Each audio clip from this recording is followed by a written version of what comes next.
What's up, y'all? This is Jason Aalon Butler from Let Live, and you're here with May the Rock Be With You.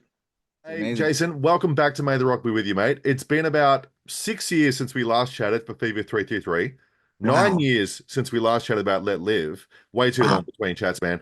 And it's actually Yeah. awesome to finally see you instead of doing a phoner, which is great, right? Yeah, man. So let's catch Yeah, up, yeah. mate. How have the last 6 years been for you? Oh, man. That's a big question. Mhm. They've been amazing. Some amazing, amazing things. I've become a father twice over, which is amazing. And just like in the past 6 years in particular, just having this really big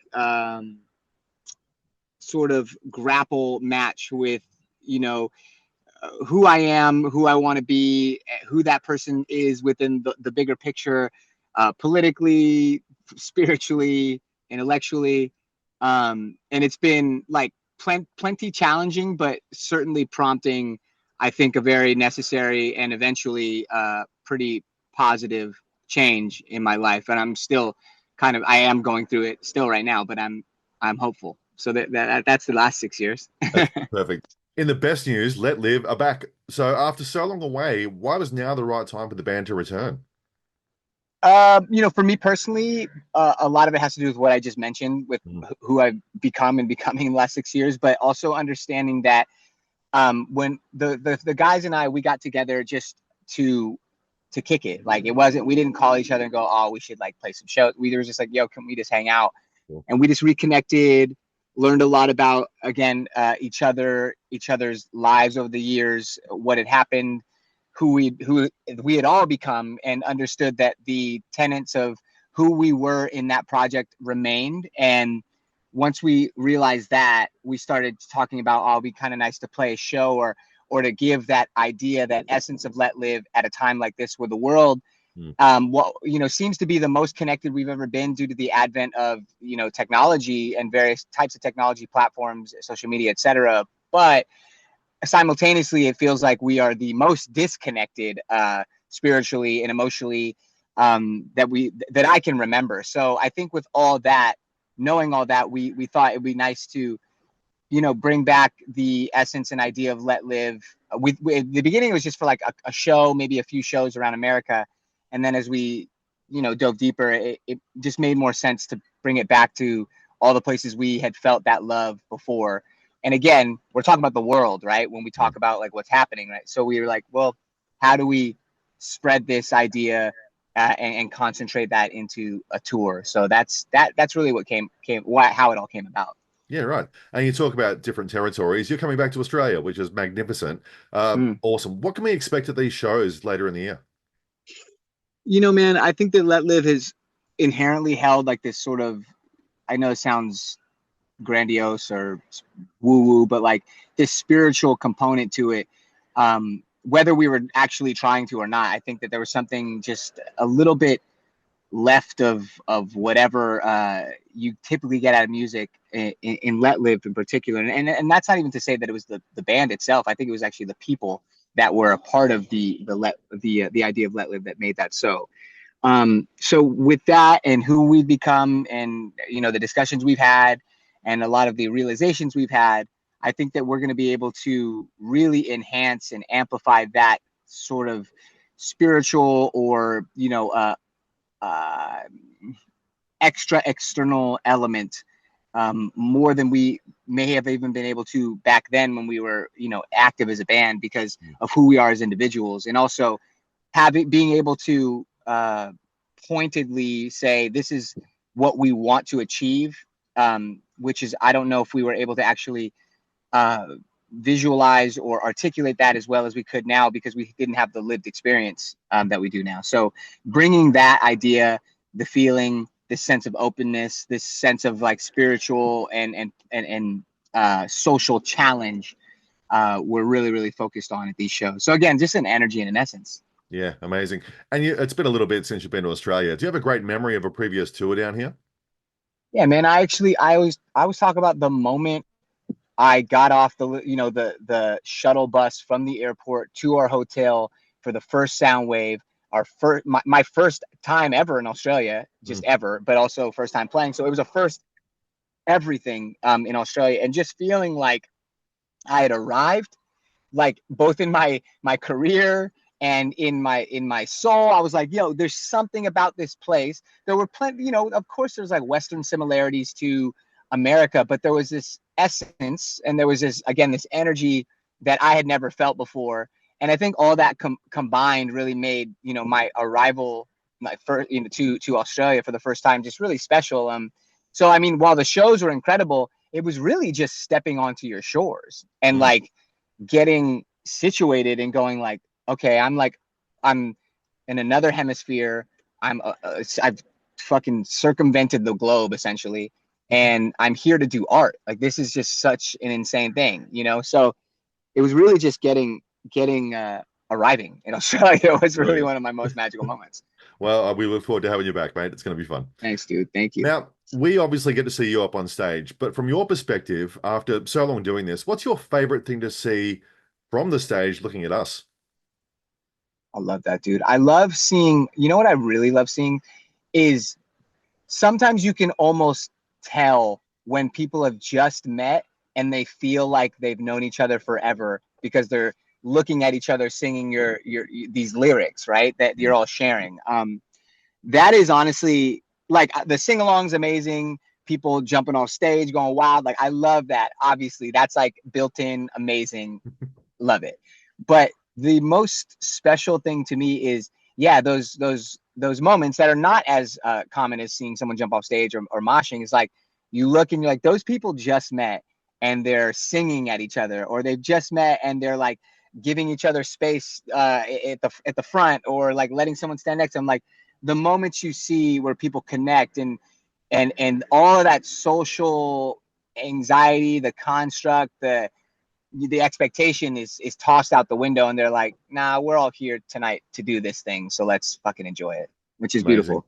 I love that. Now, since the split back in 2017, in having that break, what did that allow you to do as an artist in that time to bring back to the band and pick up Let Live again?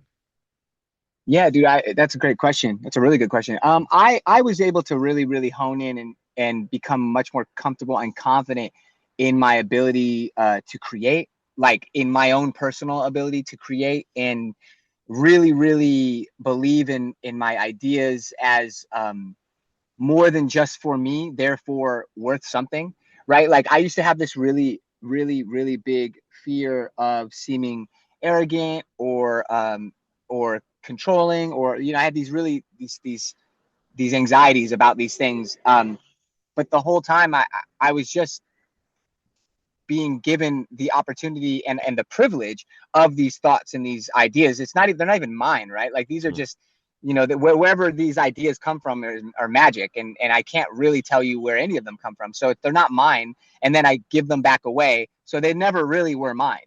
So I think that when I was able to start other projects and engage in other type of creative endeavors, and really understand that it's not about one person, it never is. I think that really helped me sharpen and gain this large amount of confidence in these ideas that come to me, and also being able to be okay if they don't work, right? Mm. Like, I'm not having to rely on every single idea as the end all be all.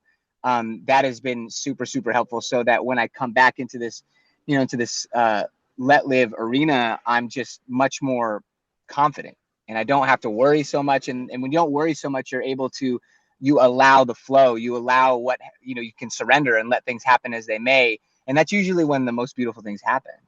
Mm. Perfect. Now, sincerely yours. It sounds like a send off, and it is. It's a really nice one, though. So, how would Yeah. you like Let Live to be remembered? As yours, truly, like, as yours, just like people being like, this was not even my band, this was like my culture, this was my entity, this was my experience. Like, I want people to remember the moments they had with Let Live, as much, if not more, than the music that they enjoyed, to be completely honest. Completely fair. Now, on this farewell run, are you ticking off any boxes as a band that you've never had the chance to do that you're doing on this run? Yeah, I mean, we've been talking a little bit about just like what it looks like. It's really more so things that we'll enjoy or notice, like the way that we are performing, as in like the way we set up the performance. It's more like technical stuff, to be completely honest. It's things that we had wanted to do that we never did before due to whatever various reasons. And so that part really is just going to be more so behind the scenes. But what it does is it provides us with, confidence and an energy that allows us to have an even better performance. So Completely fair enough. Has there, though, been any thought or discussion about the possibility of any new music one last time? yeah, I mean, that's the thing, man. I mean, you get back together, you start talking, you start playing the music you've played, you think about those times, and you're like, it's inevitable, right? It's inevitable to think like, what if? Full transparency. I personally, I'm in such like I don't even know what the word is. I don't want to say volatile and I don't want to say fragile, but I'm in a very unique position right now emotionally where I'm on this like, taking time to figure out myself again, like I said, and what this all means to me and what I mean to the bigger picture plan, etc. And Let Live was always for me a place to set those feelings down and be like, okay, I don't feel crazy because there's other people sharing this with me. But I don't know how much I actually dug in after exhibiting the feelings. I don't know how much I explored them after I was on stage.